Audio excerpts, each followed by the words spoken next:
What I would like to ask you is this. We often hear it within the Afrocentric circles that the white man or that Europeans had lived in caves and that we didn't. I would like to know, is that true? Is it correct for us to boast that, well, we didn't live in caves like the white man? What's your take on that? I believe we did live in caves. If you go to some parts of southern, caves are caverns. That's where we get the word cave from, caverns.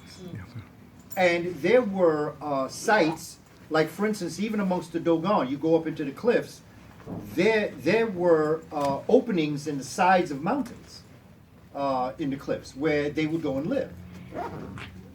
The idea of cave, I think, comes from creating a derogatory concept.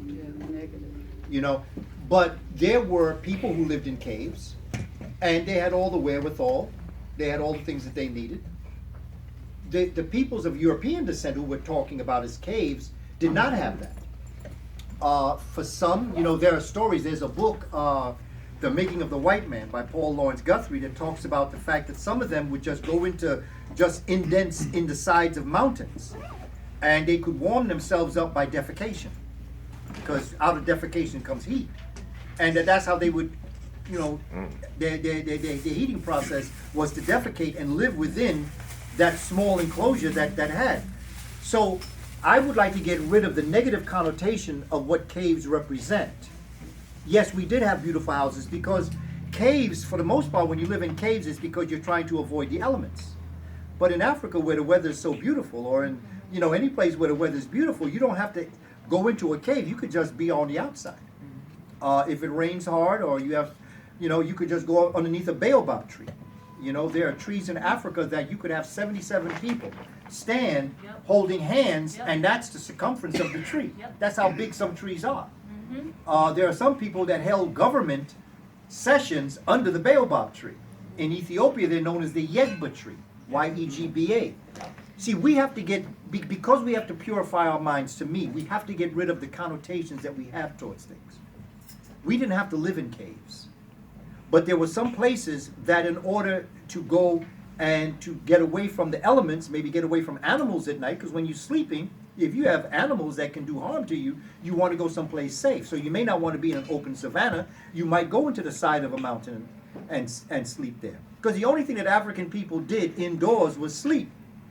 Everything else we did outdoors. We ate, we entertained our company, we lived outdoors, because there was no reason to be indoors. The reason why we're in here is because of the cold. This is a cave.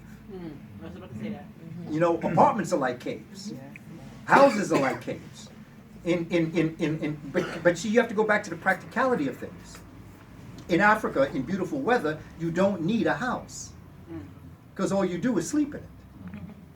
And you protect yourself against animals that may just be roaming out. So I think that if we change the perception of what cave is and what caveman is, because people say, well, Neanderthals. Well, Neanderthal came from Africa. Neanderthals were not Europeans. Neanderthals were Africans that migrated as Homo sapiens into Europe. So it's not like they were Neanderthal. We were Neanderthal. We went in there. Then we were Neanderthals in Europe as opposed to being Neanderthals in Africa. There were Neanderthals in Africa simultaneous with Neanderthals in Europe. But I think the concept of caveman has a negative connotation. We didn't live like they lived. But we didn't have to, because our environment was a loving environment. So we didn't have to live like that. We didn't have to chase after things the way they had to. But remember, the two things in life, survive and thrive. So that if you're trying to survive, and it's cold and there's no food out there, there are things that you have to do in order to make sure that you eat, even if it's to eat each other. That's what I was thinking. With us, there was mango tree and peanut trees and all sorts of wonderful things. I remember Minister Brown. Remember when you went to West Africa and you were talking to that brother? You have him on tape, where he told you to look as far as you could in the west, far as you could in the east. He said, all that is my land. As far as you could see was his. Because we live in such small, we can't visualize looking for miles and all that is yours. But when you know the size of Africa, then acres is yours. So I hope I've answered your question. Thank you very much. Because to me that's very important, because we get caught up. because we've been hurt so long, we try to hurt others. Called name calling and things like that. And to me, if you are who you say you are, you don't have to put no one else down. You don't have to stand tall by standing on someone else. You stand on your own 2 feet in your greatness. And that's how we as African people are. We stand on our own 2 feet in our greatness. We don't have to step on someone else to be seen. And I want us and our children to begin to look and think in those terms. That you are great. You don't need to prove to anyone else who you are because you've already accepted yourself.